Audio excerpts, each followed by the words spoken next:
How's it going, everybody? You know, I recently made a video talking about the ESV with its recent update that they announced. And I was thinking about it, and somebody had made a comment once, because I had said in that video about the ESV that I thought that the ESV updated too frequently. I think that there was no real need for that many updates. And I had mentioned that I don't think the English language changes so much that it requires that, updates this frequently. And somebody had replied that, that they actually found the idea of there being so many updates comforting. And the reason they said that was because they believe it shows that the text is still an active text. That is, the ESV is still a commonly used Bible. Therefore, it is being updated. The fact that it's being updated shows that people still like it, and that there's still the fact that there's still revisions going on. In other words, shows that it's a stable text, as in it's not going to go anywhere anytime soon.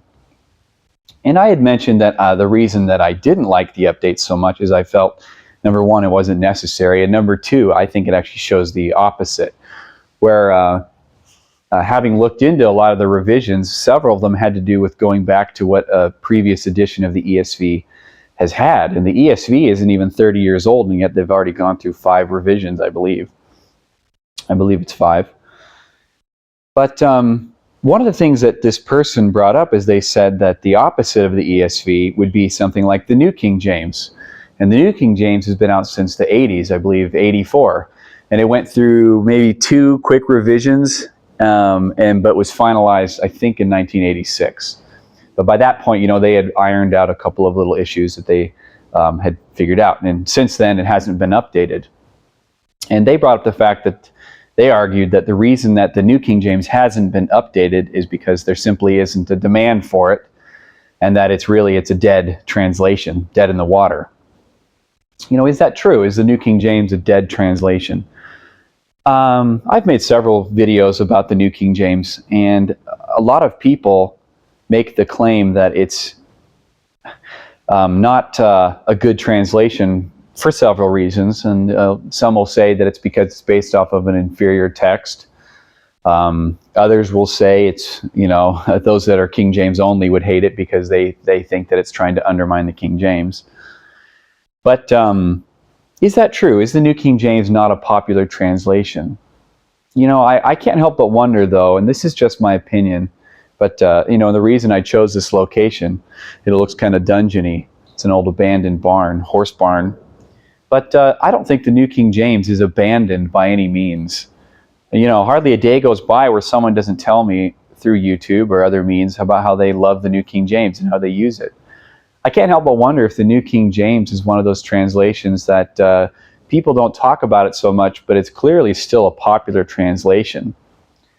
And in my opinion, the New King James is probably one of the most important Bible translations in English that we have available today. It's not so much that its translation philosophy is so powerful. There's nothing really revolutionary going on there. To be honest, the New King James translation philosophy is very similar to the ESV.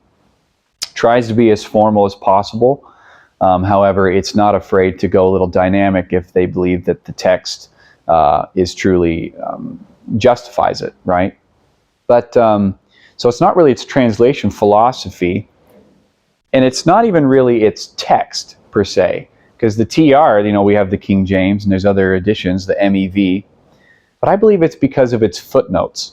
Because really, the New King James is the only translation that I can think of that offers the best of all possible worlds. And that it offers the TR-based translation, which it is, right, the actual text. But it also offers footnotes that give Byzantine/majority text readings, as well as critical text readings. And because of that, it really is the translation, the only one of its kind, that's a popularly used translation that offers all of those different capabilities. Most critical text Bibles don't offer that.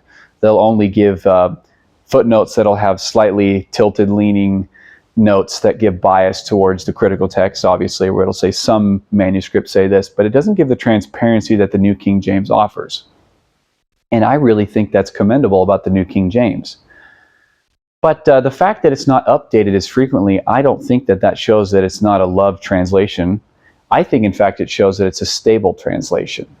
Now, I'm not against updating it. In fact, I wouldn't be against updating the notes, maybe make them more up-to-date with modern, more recent discoveries. But the fact that the New King James isn't updated as frequently as the ESV, I find that it's more of a bonus point for the New King James than it is for the ESV. But, I made a joke that we don't need to be updating our translations as frequently as iOS software, or something where you're always updating constantly. It's a translation, it's not a phone. But again, that's just my opinion. I'm not against updating, but I think that when we update something so frequently, I think it's unnecessary. In particular, when it's reverting back to older readings. I think it's unnecessary. But go ahead and comment below. Tell me, what do you think? Do you like the New King James? Do you think it's still a valuable translation? What's your translation of choice? Tell me why and which one it is. So anyway, I hope this helped you guys out. I'm going to get out of this place. It's giving me the willies. So I'll talk to you later. God bless you guys. Bye-bye.